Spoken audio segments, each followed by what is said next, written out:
The recovering versus recovered, which you can might maybe somehow take recovered, ed, recover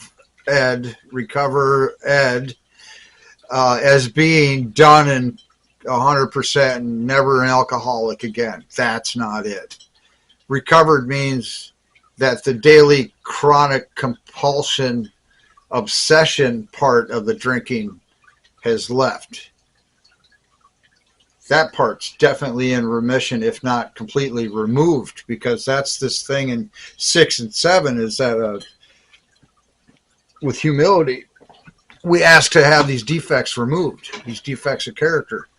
And then, well, I don't want to get too, man, just such a,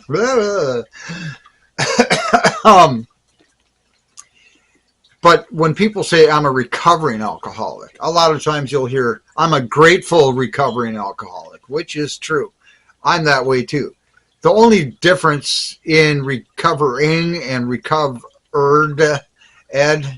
ing versus ed, is maybe the level of respect that you're looking at it. If you're recovered, you think, well, I've got the compulsion part licked, so then I'm good. Well, I'll say you're good, yeah, but you're just good enough because you're still an alcoholic and you can fall off the wagon or the whatever. You can go right back into that abyss of misery and suffering just as likely as anybody, whether you're recovered or recovering. Recovering kind of implies, or you're giving more respect to the fact that you are an alcoholic and you can go 100% full throttle right back to the bottle.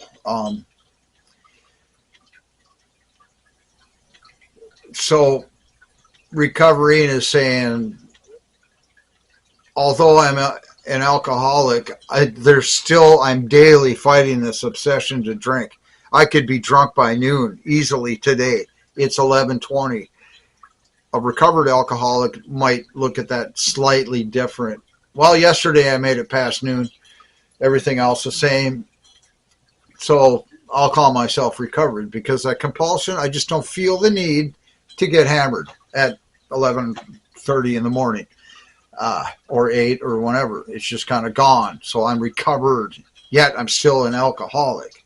So the threat is still available. It's just maybe not as prevalent in your life or in your thought process. This thing, that all kind of came from this part in today's thing, is that if you're still bothered by something like I'm losing sleep over stuff that consciously I hadn't thought of for 20 years. And then somewhere in that 20 years, it's like, well, maybe it's this thing I did to these people. And that's keeping me up at night. And then it was like, yeah, that is it. I've always known that. I just tried to ignore it and deny it. That's where that word came from today. And it was manifesting in my body. I was harming myself. This is why I like today's reading so much. Just the top thing, righting the harm. After I figured out that, okay, Bob or Ted or Alice or what, they deserve an amendment from me, because whatever I did to them, slight or great or whatever, for me it's killing me right now. So I need to try and fix this. So I'm going to do that. I'm going to try and fix this. I'm going to become willing to try to fix this. That's different than this mental thing. I should try and do that. Not with any kind of concrete date or anything. It's a really poor way to set goals. You need to be able to measure progress, and then check it off. It's like done, and now I can move on to the next thing, knowing this part, knowing I will feel calm and relaxed about that person once this very important part of my recovery is accomplished. And yet, we still haven't got off that freaking couch yet. We just wrote all this stuff down or whatever and mentally made this journey and this conversion, this decision-making in our head. That's why I haven't talked about step 9 yet. This is a lot like meditation or psychotherapy or something like that. it's all great and fine and dandy sitting in this room safe with my therapist or with my sponsor, say, in this program. But this is step 8. We're just making a list and changing our mind about things. Am I willing to make an amend, or am I not willing to make an amend? And I believe that's really a very super important part of step 8, is changing your mind about how willing you are to do something. That's why I brought up this thing earlier about, well, how did you come to that decision? Were you brainwashed into it? Were you drugged and then coerced into it to signing a confession or something like that? I was in the military. I'm familiar with things like that. I don't want to get too far into it.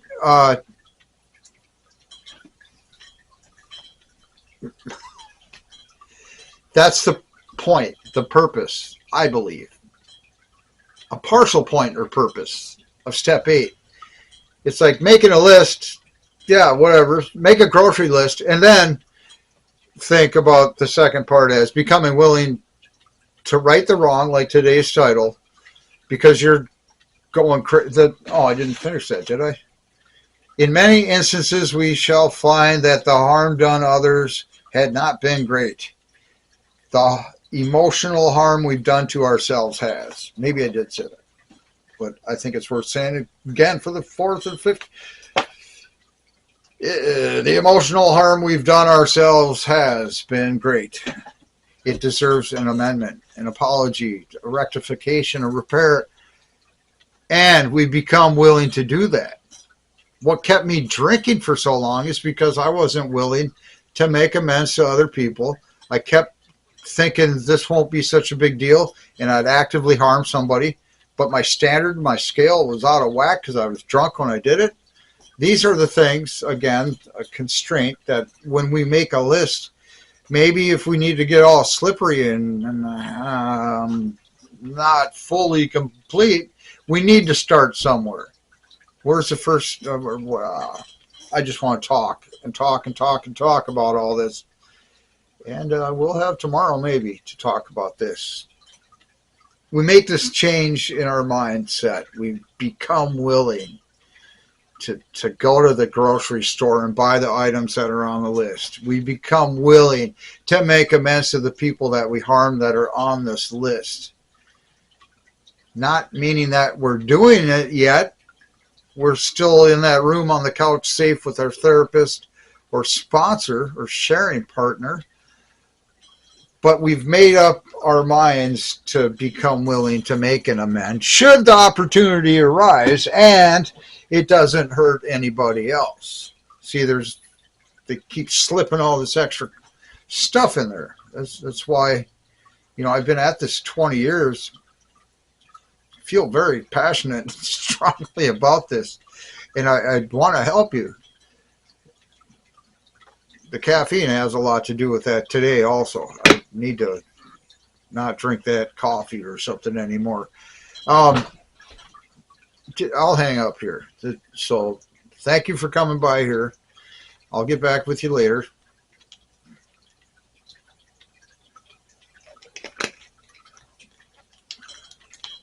Via this camera and your computer device, whether it be a phone, tablet, laptop, mainframe, big Craig thing from the 70s, or whatever. I'll do that. I'm willing to come back here tomorrow and make this video happen again. I think. What day's tomorrow? Tuesday. Yes, I can do that. I made up my mind to become willing to make a video tomorrow. I haven't written it down. It's still very tenuous. It's not. I don't have a firm grip on it. I haven't written it down yet. But you know what I mean, maybe. I'll get back here at a later date. Thank you for spending your valuable time with me again today for 42 minutes. Counting still. Goodbye.